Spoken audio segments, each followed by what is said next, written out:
Ok les gars, vite fait avant de commencer la vidéo, deux choses. Première chose, ça bouge encore. Comme ça, là, ça fait des zooms et des zooms. Et en fait, je crois qu'il fallait juste enlever l'autofocus. Donc, dans les prochaines vidéos, normalement, ça devrait être propre. Deuxième chose, là, j'ai tout filmé un peu, tu vois, à l'arrache, au fur et à mesure. Et ça fait une vidéo, puis il y aura une autre partie, etc. Alors, est-ce que tu préfères que je fasse une vidéo complète où je filme tout, je monte tout et après je mets en ligne. Donc tu auras tout étalé, je sais pas, sur 3 semaines dans une vidéo. Ou alors je te fais les vidéos plus au fur et à mesure comme ça, où du coup c'est un peu plus bordélique, tu vois. Parce que entre temps je change d'avis, je change des trucs, etc. Du coup, il faudrait que tu vois, je te fasse des débriefs dans la vidéo et tout. Des topos, hein, des bons topos. Enfin bon, voilà, là du coup c'est un peu à la sbat comme ça. Et ça risque de s'enchaîner à la sbat. Donc si tu veux des vidéos plus espacées où je fais tout d'un coup, bah tu me le dis et puis je ferai comme ça. Ok les gars, deuxième vidéo. Normalement le son c'est correct, l'image c'est à peu près correct. Il faut savoir que j'ai réussi à desserrer la poulie d'Arbacam et l'enlever, même si c'était bloqué à l'infini et à l'au-delà. Donc Arbacam pété, mais c'est démonté. Il faut attendre une semaine pour avoir le nouveau et je me suis délesté de 200 €. Donc j'en ai plein le cul. Et là je suis un peu fatigué parce que faut faire les TikTok, faut faire les YouTube, faut faire la voiture, faut bosser aussi à côté. Enfin bon bref, il y a plein de trucs à faire. Mais c'est moi qui m'inflige ça, du coup je me plains pas, tu vois. Et vu que là j'en ai plein le cul et je suis un peu à bout, je pense que c'est le moment idéal pour tourner une vidéo YouTube. Parce que sur YouTube, c'est là où j'ai envie de faire des trucs, tu sais, en live, un peu direct, un peu cru à chaud. Et du coup, ça devrait être sympa. Alors, dans la dernière vidéo, il y a Sylvain Racing qui a pop dans les commentaires. Donc ça m'a fait très plaisir. Parce que ce gars-là, en gros, si tu veux, c'est un peu la référence, je pense, en France, en ce qui concerne les prépas sur les vieux TD Volkswagen. Donc 1,9 litre, 1,6 litre, et puis même les TDI, gestion mécanique, etc. Si tu le connais pas, c'est un gars qui fait des pompes TDIM, donc des pompes méca pour mettre sur les TDI. Et il fait plein d'autres trucs, il fait des prépas sur ces véhicules-là. Donc il fait des injecteurs, il fait des pompes préparées, etc. etc. Et du coup, c'était sympa, parce que grâce à lui, j'ai pu parler à un vrai professionnel. Donc, en ce qui concerne cette chop, le budget de 500 €, on va pas se mentir, il est un peu éclaté. Donc, je vais te mettre à jour le tableau, prépa 500 balles dessus, et ça va pas être fou. Parce que pour 500 €, déjà, si tu fais une surale correcte, un échappement correct, que tu mets des manos corrects pour pouvoir faire tes réglages, c'est à peu près le bout du monde. Si, une bonne admission aussi avec, et puis voilà, après, t'as plus de sous. Euh, mais c'est déjà beaucoup mieux qu'une caisse d'origine. Donc là, on va finir l'étape 500 balles, c'est-à-dire l'admission, la surale, l'échappement. Il faut que je monte le mano GT, il faut que je commande une lambda aussi, parce que faire des réglages sans lambda, merci. Voilà. Et quand ça, ce sera fait, on passera à la suite. Mais déjà, il faut faire du coup admission, échappement, surale. Et vu que là, j'ai une semaine d'attente pour avoir la bracam et pour la faire rouler et que ça me saoule, en attendant, je vais te faire une admission dynamique faite maison. Donc, dans cette première vidéo sur l'admission dynamique, je vais commencer à poser les bases. Donc, qu'est-ce que c'est qu'une admission dynamique, si jamais il y en a qui sont pas au courant? Parce que, bon, on va pas se mentir, c'est un peu un terme commercial, mais bon, peu importe. Je vais donner mon cahier des charges pour ma propre admission dynamique et je vais t'expliquer comment je vais faire.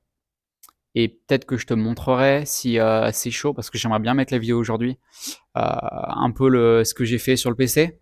Et si c'est possible, dans cette vidéo, on prend des mesures, on fait un gabarit en carton, et on verra. Bon, on verra. Donc je sais pas trop comment ça va s'empiler sur les vidéos. Peut-être que du coup dans la semaine, je te referai une vidéo avec ce que j'ai fait dessus, les avancées. J'ai trouvé un gars pour faire l'impression en 3D, parce qu'il y a certaines pièces qu'il faut imprimer en 3D.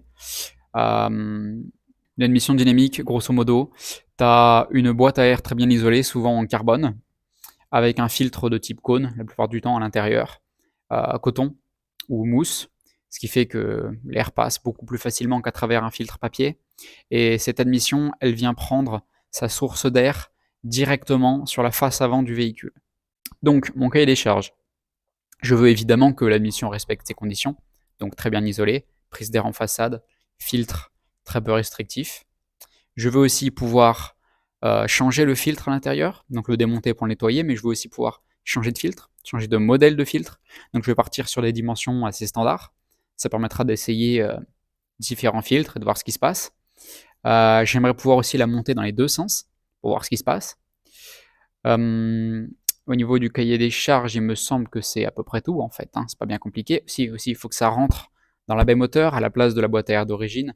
Pas en lieu et place, mais dans la zone, je vais te montrer après, mais dans la zone à peu près, faut que ça puisse passer, quoi, que je puisse fermer le capot. Je projette donc d'acheter une sonde de température là sur Amazon et peut-être essayer de bricoler un débitmètre avec une Arduino pour faire des tests comparatifs entre la boîte à air de JR, la boîte à air de RA posée à l'arrache, peut-être un cône monté en direct à l'arrache et la boîte à air dynamique pour voir ce qui se passe au niveau des températures d'admission et sur la masse d'air admise. Avant de retirer l'iPhone du trépied Amazon à 20 balles, je vais t'expliquer rapidement le processus de fabrication et le design, même si je te montrerai après ce que j'ai fait sur la CAO, sur l'ordinateur. En gros, je vais faire un tube en carbone. Donc pour l'instant, mon plan, c'est d'acheter en fait un tube en alu, un gros diamètre, tu vois, et de venir en fait mouler le tube autour, couper les deux faces droites. Pour ça, j'ai quelques idées. On aura un tube donc bien droit, diamètre 150. C'est ce que j'ai fait dans mes plans. Donc un tube en carbone. De chaque côté, il va y avoir des plaques qui vont venir se coller, puisque donc on va faire imprimer des plaques en résine, en 3D. Le mec m'a conseillé la résine parce que ça résiste apparemment, enfin certaines résines résistent apparemment très bien aux températures élevées qu'on peut avoir dans la baie moteur, et on a la possibilité de mettre des inserts dedans, donc pouvoir mettre des vis. Ce qui fait que d'un côté, il y a une plaque qui va se coller à l'intérieur, donc qui va faire l'entrée d'air, et de l'autre côté, il y a une plaque qui va se coller, ou plutôt une bague, avec des inserts dedans pour mettre des vis. Et sur cette bague, on va venir visser une troisième plaque, et c'est sur la troisième plaque qu'il y aura le filtre. Donc tu vois, on pourra enlever les vis, démonter, changer les filtres, remettre. Et j'ai pas encore décidé ce que je vais faire pour l'étanchéité. Je pense pas mettre un joint torique. Je pense que c'est pas terrible parce qu'ils ont pas tendance à s'écraser super bien, surtout avec du plastique, tu vois. C'est pas très raide. Donc je vais voir ce que je mets comme joint. Il me faudrait un joint bien mou, tu vois, qui s'écrase bien pour pas déformer la plaque.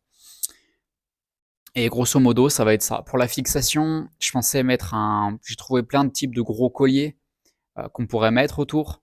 C'est des trucs, tu sais, normalement pour les évacuations d'eau, pour les tuyaux PVC, mais c'est la même chose. Et une fois que j'ai un gros collier, je peux mettre une patte, à la limite prendre un trou qui existe déjà ou refaire un trou dans la baie moteur, mettre avec un insert, comment ils appellent ça là, les écrous à rifter, et la visser, et puis basta, quoi, c'est réglé.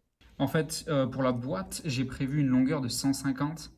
C'est carré en fait, hein, 150 par 150 le tube. Et, mais là, je vais faire 200 pour l'encombrement parce qu'il y aura l'embout un peu en cône au bout. Donc, on va faire comme ça. Maintenant, pour trouver le bon diamètre, faut trouver, comment on appelle ça, le diamètre d'un cercle, pi fois d. Donc, moi, je veux un diamètre 150. Donc, je vais faire 150 fois 314. Ce qui va faire 450, on va dire 465. 465. C'est à peu près, les gars. Hein. C'est pour avoir une idée de l'encombrement. 465. Voilà. Et là, à peu près même chose. Hein.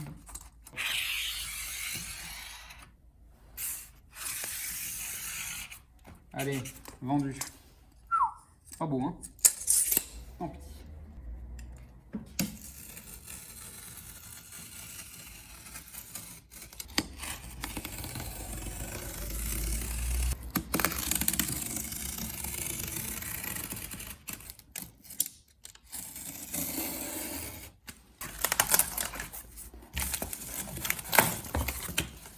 Ok, ça c'est fait. Maintenant, machin, je vais bien le, tu vois, je vais bien faire des plis tout le long, hein.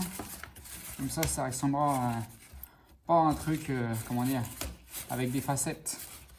Ça ressemblera un peu plus à un tube.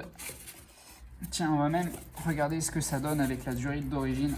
Voir si je pourrais y mettre avec ou s'il faudra que je change, mais impérativement.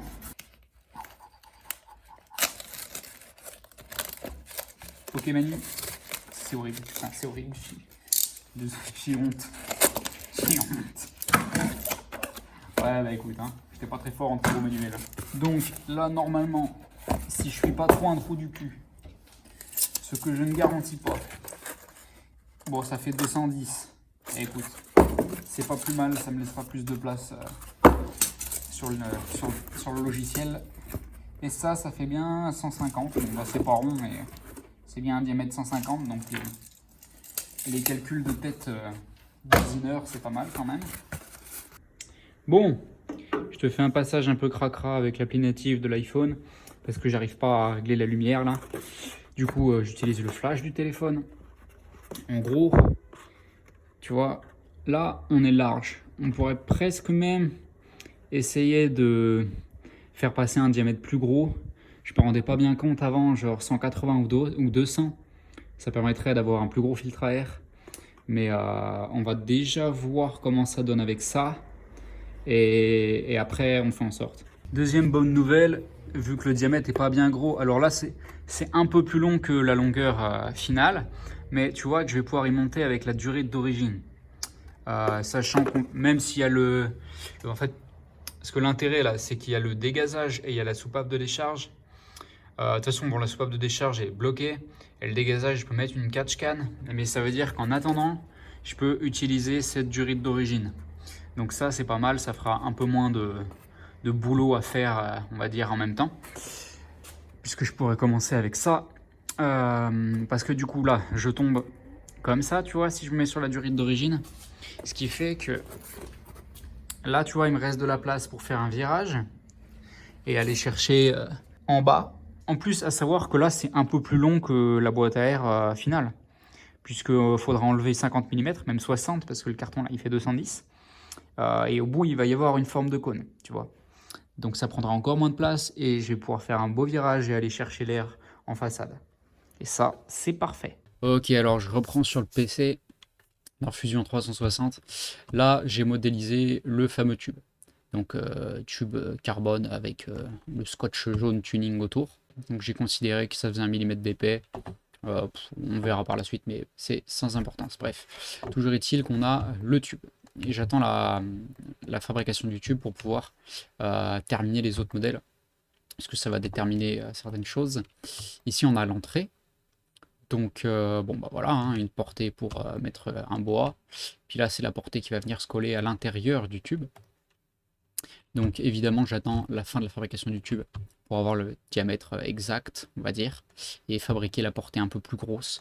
Comme ça, j'ajusterai en fait à la main. Et je serai sûr que ça rentre tout pile poil. Et du coup, j'aurai une bonne fixation là, avec une colle bicomposant, ce sera impeccable.